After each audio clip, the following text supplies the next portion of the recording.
Hi everyone, welcome to Maximum Attack Rallying. It's vlog time, it's weekly vlog time. There's a lot going on, but there's one thing I kind of want to focus on. I want to make this a bit of a quick one because last week was a bit of a marathon. A couple of other little stories which we'll go through, but I kind of wanted to talk about Ireland this week. But obviously we've got Rally Croatia this weekend. I did write a preview of that, which is on Instagram and also on TikTok because I'm thoroughly modern and down with the kids. So you will find that there along with links to it on X and on Threads and on YouTube. So go and read that. I think I fancy Neuville for this one. I think he's had a solid start to the season. And with road position, it looks like it might rain a little bit, particularly on Saturday. So if he can have a good Friday while he's first on the road, that could set him up nicely. So we'll see what happens there, won't we? I don't want to talk about that too much. Like I said, go and read about it. That's what this is all about, getting you across all of the channels, all of the channels, holistic, watch all my stuff type deal. So we've got that. Another thing I just wanted to touch on is we had a Targo rally last weekend, and not an event I follow too closely, to be honest, but I've seen some reaction from some of the drivers, particularly from Chris Meek, and it just we talked about this a little bit yesterday when we recorded the Pondy's Tash podcast. It's just, it was so good to see his reaction, and it's so good to see a driver who's just doing the sport for the love of it. You know, I think sometimes we get so caught up, don't we, in the professional side of it, and these professional world championship drivers, and the pressure and all of that stuff, and we forget that a lot of these guys are super passionate, and they do this sport. And the reason they got into this sport is because they absolutely love it. And I really wish we could see more of that. It's great to see Chris talking about how much he was enjoying himself and just loving the event. And yeah, I wish we saw more of that from these drivers sometimes, because a lot of them are super passionate. And I just don't think we see enough of it, in the media, in the way, the media is done for the WRC in particular. I don't think we always see that excitement and passion that so many of the drivers actually have for the sport. So wouldn't it be nice to see more of that? What else? Yeah, I suppose, just continuing with that theme of passion, but also Croatia. Obviously, in the last few days, we've seen lots and lots of tributes to Craig Breen, who we obviously lost in the run-up to Rally Croatia last year.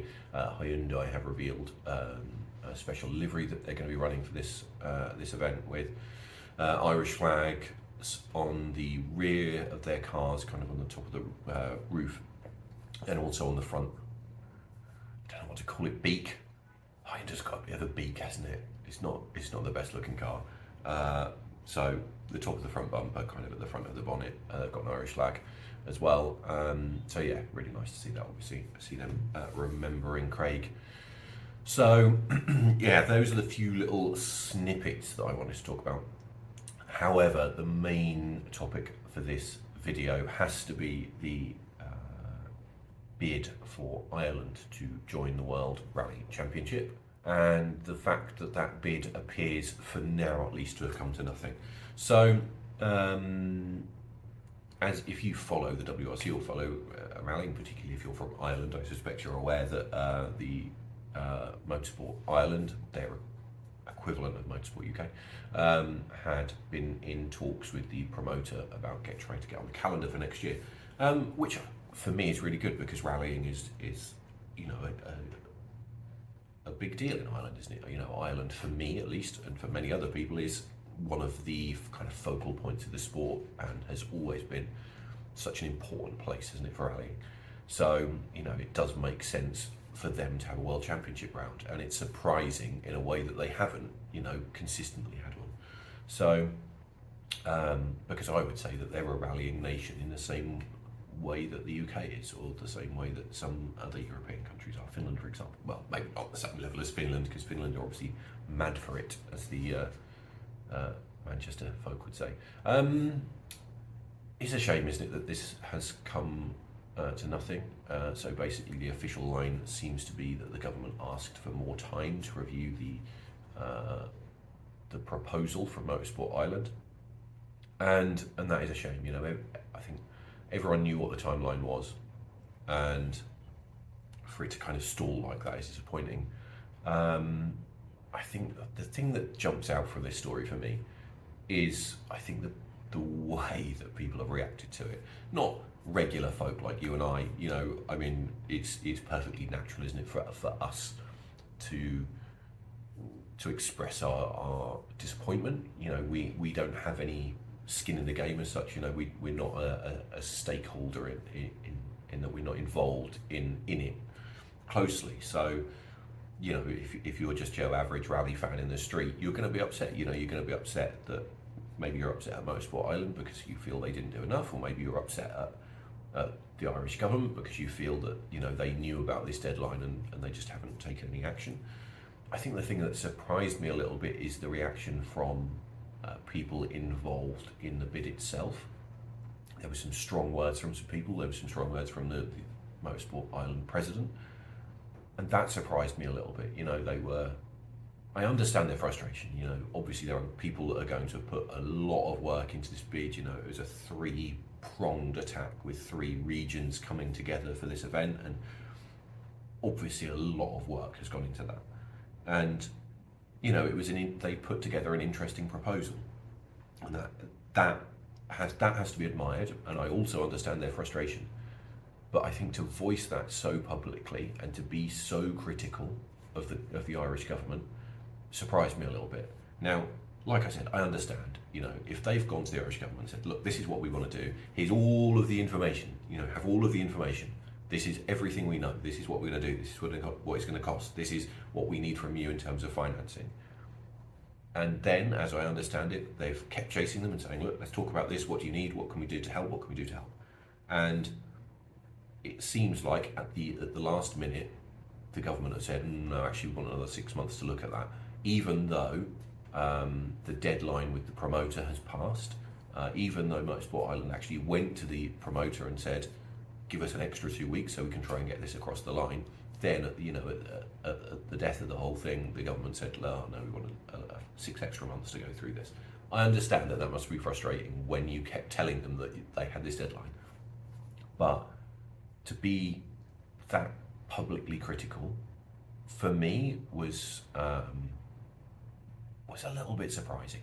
Like I said, I understand the frustration when you're there trying to put on this amazing event, but at the same time, it felt to me like this wasn't the government saying, "No, we're not interested in this at all." It was them saying, "Well, hang on, we need to a bit more to understand this." And the wheels of government do move notoriously slowly. So while they've missed the 2025 deadline, that's not to say that they might not be able to get that funding in the future. Maybe they could come back in 2026 or 2027. So if that's the case, have you not just burned some bridges there by being so harshly critical? And there are some harsh words of the government and of individuals that have been involved. If they read that, do you think they're going to be willing to deal with you in the future? Do you think that this 6 months that they've asked for, do you think they're going to bother with it, or do you think they're going to read that and think, well, actually, if this is the way that you publicly speak about us, we're not actually going to bother? You would hope that those people would be impartial and would understand the frustration. However, let's face it, people do get personal, don't they? And personal relationships do matter. So all I will say is that I hope it doesn't come to that. Like I said, I understand the frustration of Irish rally fans, of world rally fans, of the people involved. I just hope that public reaction and that public criticism of the Irish government doesn't come back to haunt them in the future if they do want to get this off the ground, because I really hope they do. I would absolutely love to see a WRC event in Ireland. As a British person, obviously, I desperately want to see the WRC back in the UK. I think the fact that the UK doesn't have a WRC round is an absolute travesty, because, as I said earlier, the UK is one of those countries, isn't it? It is such an important part of the sport, and it's been such an important part of the WRC for such a long time, that it is absolutely insane that it doesn't have a WRC round.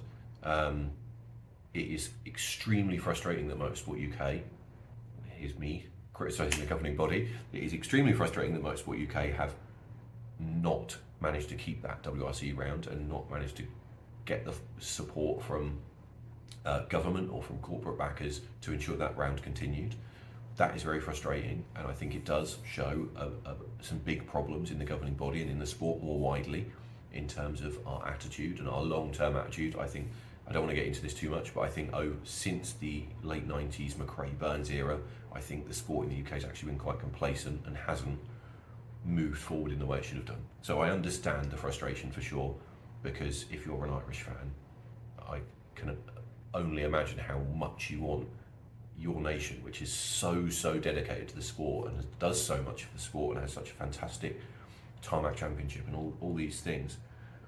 Of course you want to be in the WRC, of course you want to be represented at the top level. So I get the frustration, but yeah, like I said, I hope that their reaction doesn't hurt things further down the line. I hope that discussion can continue and that we can see Ireland in the WRC in the future, because it would be great, wouldn't it? Irish roads are fantastic, and it would be a really unique event, and I always say that we need more tarmac in the WRC because it is quite gravel heavy at times. So fingers crossed, eh? Fingers crossed. Anyway, let's wrap this one up there. I just wanted to talk about that because I thought it was an interesting point with some of the posts on social media. Obviously, if anything changes, we'll do some more content about that. As I said, do have a look at the Rally Croatia preview over on socials, and I will see you again in the next video.